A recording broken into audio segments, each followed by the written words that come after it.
nagtry kami para sa foundation ng ating naglagay po siya ng mga baka siguro yung kukuha no?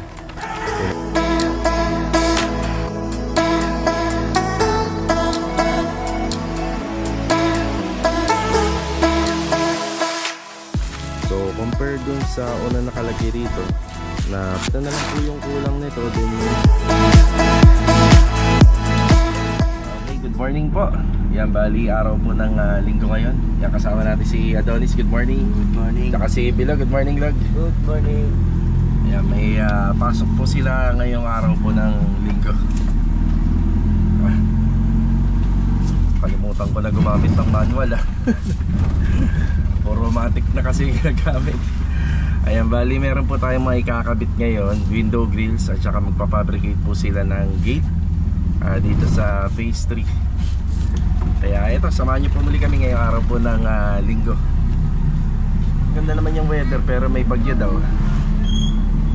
Enjoy watching po. Nandito muna kami sa phase 5. Yan, dito namin kukunin yung mga personal na gamit namin para sa pantrabaho. Kuha kami ng mga welding machine dito, panghukay. Tapos marami naman ako sobrang buhangin dito. Yan, kumuha na ako ng buhangin.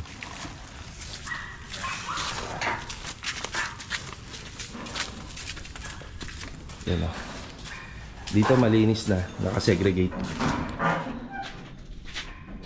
Yung mga gamit namin dito.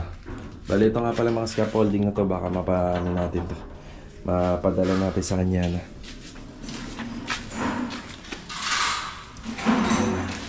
Yun, nakasegregate na maigi rin. Ito na lang yung mga natirang gamit. Sakto lang po kami sa mga materyales. Tapos ceiling, ayan na yung ceiling. May center light dito. May abang na isang linya ng wire. Pin light, yan, isa, dalawa, tatlo, apat, isang exhaust. Tapos itong nakikita natin na to para po sa range hood kapag nagpakabit na si Ma'am. So hanggang dito na lang po yung detalye na mga gawa namin dito. Yan, hanggang dyan na lang po muna yan. Pati sa PNB, yan hanggang dyan na lang muna. Ito, kaya binakbak na po agad yung dating pinto dito. Kasi ililipat po rito banda. Kapag may budget na si Ma'am, at least nakabang na yung dire-diretso. Dire-diretso na yung trabaho. Tapos dito naman yung sa kisame. Yan, ganyan na muna, pero may plano siyang ipa-cove ceiling. Yan, ihahabol niya na lang po daw. Sa taas, ito ang tatapusin natin. Yan, tatapusin po natin yan hanggang sa mapinturahan po. Hanggang malagyan ng mga tiles. Tsaka water closet ito. So, CR. Hanggang sa mapinturahan pati yung mga pintuan. Yan. Yun, meron ng mga meron ng mga elbow yung ating mga ventilation. Ganda naman na rito pagkakagawa ng slab kasi hindi siya naiipunan ng tubig. Kaya walang napupondo na tubig po. Dire-diretso dito sa drainage. Kaya may drainage po tayo dyan. Yun yung butas ng floor drain.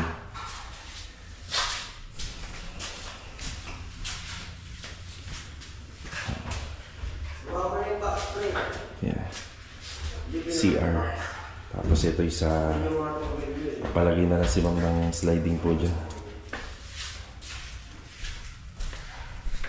Nasa phase 5 pa rin tayo. Yan, kumuha muna ako ng isang sakong graba. Yan, para doon sa pupuntahan natin. Ito na nga pala yung mga nagawa rito. Yan, bali ito cladding. Pero ito i-adjust pa po namin to i-adjust pa ng konti. Tapos isang mata ng isang hollow blocks bago yung poste. Tapos itong isang poste na to, nakadikit po siya sa poste na itong meter base. Yan, dikit. Yan, bali sa setup. Yan, ayusin pa po namin to. Yan. Tapos nandito yung drainage natin sa taas bahaging kaliwa. Kaya meron na pong PVC downspout dyan na detress. Yan. Ito na lang kaya gawin natin para sila siya. Yung T-bar. Ako pinakaparindan niya. Yung paa. Ang kasunod na nito yung buhos. Yan, magbubuhos tayo ng puting tapos asintada na. Yan. Tapos dito naman banda, mga pamoste na lang ang gagawin natin dito. Yan.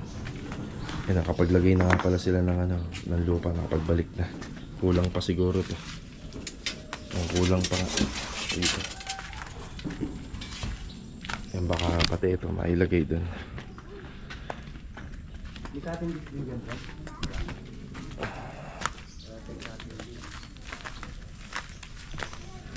Yan, let's go. Morning! Susot kami. Isusukatan kaya? Okay. Gawin nyo. Dito lang sa phase 3. Okay, pre. Sir. Good morning kay Master Batang tsaka kay Master Ryan. Bili pala muna tayo cutting disc. Habang nandito. Cylindrical din. Yeah. Bumili lang kami ng cylindrical hinges dito para sa gate. Yung gate na gagawin namin doon, maliit lang. Tapos sa cutting disc at saka masonry drill bit. Yun na yung binili namin dito. Bali, dumaan muna tayo sa phase 3. Mamaya ito po yung ikakabit namin. Ito. Itong dalawang window grills na to. Yan na. Mamaya na lang to.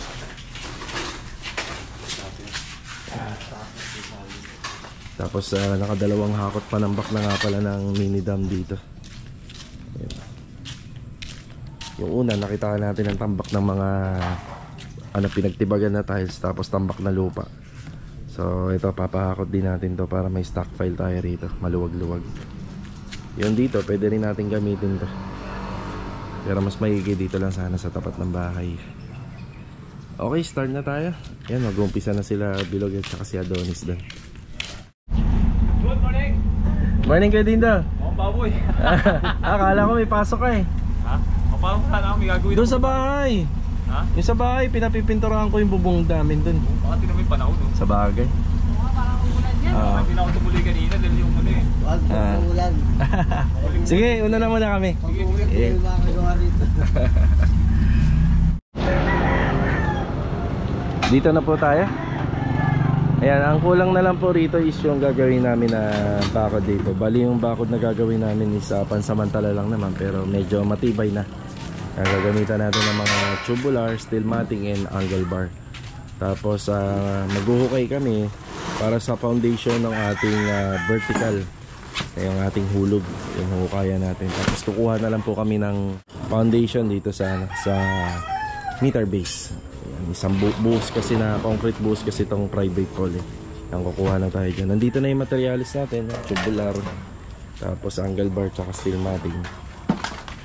Yan, bali ang gagawin po natin na gate dito is a single gate lang, yung kasya lang po yung tao. Tapos yung height niya, ganyan na lang din po. Yan na po yung pinaka height niya. Ganda ng ginawa ni ma'am dito. So para ma-hide niya yung itsura ng mga walls. Yan, naglagay po siya ng mga bamboo plants. Yan. Kaya nagmukhang maganda yung harapan ng bahay, lalong gumanda. Kaya mag-start na po sila Bilog dito. May mga kailangan pa kami. Ako na siguro yung kukuha na. Kailangan namin ng rito, ng mga gamit pa. Balik na tayo sa hardware. Yan, enamel block at saka epoxy primer. Yan, para dun sa bakal. Ingat na siguro yung tag-1 litro. Tapos 2 roller. Tara.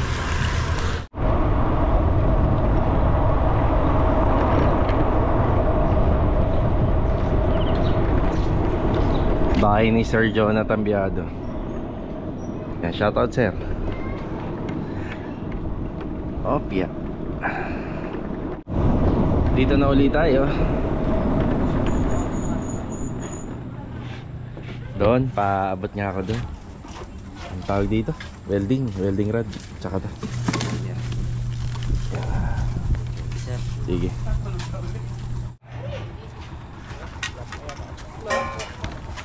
Yan, may hinukay muna kami rito. Nakasaktuhan pa sa Lord drainage sa tubo. Napaka very good nga naman, no? Ayan, Mahirap po kasi yung ganito kapag naghuhukay tayo tapos biglang tatamaan natin yan, mababasag yan. Doble trabaho pa. Yan, lalagyan po namin ng parilya yung 2x3 na tubular. Tapos bubuhusan to bubuhusan. Yung loob, nailak na kagad. Pero ano naman yan, masusungkit pa. Yan, bubuhusan po natin yung loob ng semento para, ng tubular. Para matibay at hindi po basta-basta kakalawangin din. Yan. Tatayo po natin yan pagka matigas na. Yan, didiretso yun. Tapos merong isa rin. Mga karos, maraming salamat nga po pala sa inyo dun sa mga nag-comment na magpagaling ako. Yan, medyo ano na tayo, ayos na tayo ngayon. Yan, okay na tayo. Bali, konting alalay na lang para hindi tayo mapuwersa o hindi tayo mabinat. Yan, maraming salamat sa inyong mga paalala. Check natin yung nagawa na nila. Tara. Okay, ito na yung nagagawa nila rito. Bali yung gate na lang. Sa gate nga po pala, ginawa namin dito isa 1 meter. 1 meter para pag magpapasok sila ng gamit, kasya pa rin. Medyo mababa na lang. Yan, pininturahan muna namin ng epoxy primer po yan. Tapos dito yan, may buhos po yung binuhusan natin para hindi mangalawang. Dito sa kabilaan po yan. Tapos yung lupa yan, tinabtab para maganda po tingnan.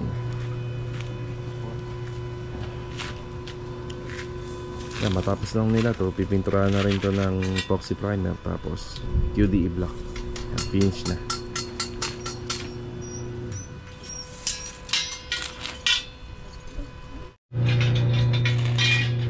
Ito kapag may buhos, ayan,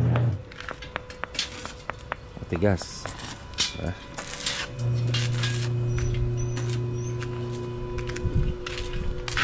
Pinakuli ko ano pre, 94 pre.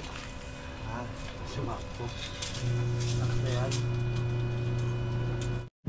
Pumunta muna ako rito sa hardware sa may Bagtas. Yan, nagbayad tayo ng panambak. 26.2 ano na lang yan kuya. May mga nakasako ron, pero unahin mo muna yung Black 9 lag pa. Sige. Yan muna ha. Thank you. Yan, nakadalawang hakot na po sila ron. Tapos hahakot pa uli kasi may nakita pa tayo mga ano ron, mga panambak pa. Yan, dito tayo nagpapahakot to, sa refill. Kahit doon sa project sa niya na yan, dyan din pa tayo nagpapahakot. Ang nakakot na nga po pala rito sa may Black 9 sa phase 3, nakadalawang mini dam na. Tapos isang mini dam pa ngayon ulit ang maghahakot. Bago tayo magpa-deliver ng mga buhangin doon, graba, kailangan malinis na yung area. Ganda talaga ng weather, no? Okay, tara. Let's go. Update na po tayo rito sa ginagawa nila sa phase 3. Halos okay na po. Nagkaroon lang tayo ng konting sobrang steel matting kasi hindi naman po natin lahat yung magamit dito. So compare dun sa unang nakalagay rito na plastic screen, yung PVC screen, mas matibay po to. Yung gawa na po to sa mga tubular 2x3, 1x1 na tubular at saka yung mga angle bar, at saka yung steel matting. Sa steel matting yung pinakamakapal po yung nilagay natin dito. Yan, mas matibay na po to. Ang purpose po nito kung bakit may harang, lagi po kasing natataihan to ng aso at saka pusa itong part na to. Pero mas maganda na rin po ito compared dun sa una nakalagay. Yan, naka primer coat ko ng epoxy primer. Tapos yung mga 2x3 meron po siyang buhos ng semento. Yan, aside doon, itong gate na to, meron po siyang lagayan ng susi. Ayan, kahit maliit na kandado lang yan pwede. Bali, ito na lang po yung kulang nito. Then yung sa mga kortina, meron tayong additional na ilalagay na bracket sa kortina. Then mata-turn over na po natin to. Ayan, okay na. Medyo hindi nga po nakadikit pala yung natin, angle bar sa lupa para hindi siya kalawangin. Ayan, medyo nakahang ng konti. Tapos yung mga 2x3 nakabaon po yan sa lupa, pero may buhos ng semento. Okay na tayo dito, naglilinis na lang po kami. Ayan, tinatanggal na lang namin sobrang tambak. Ayos na.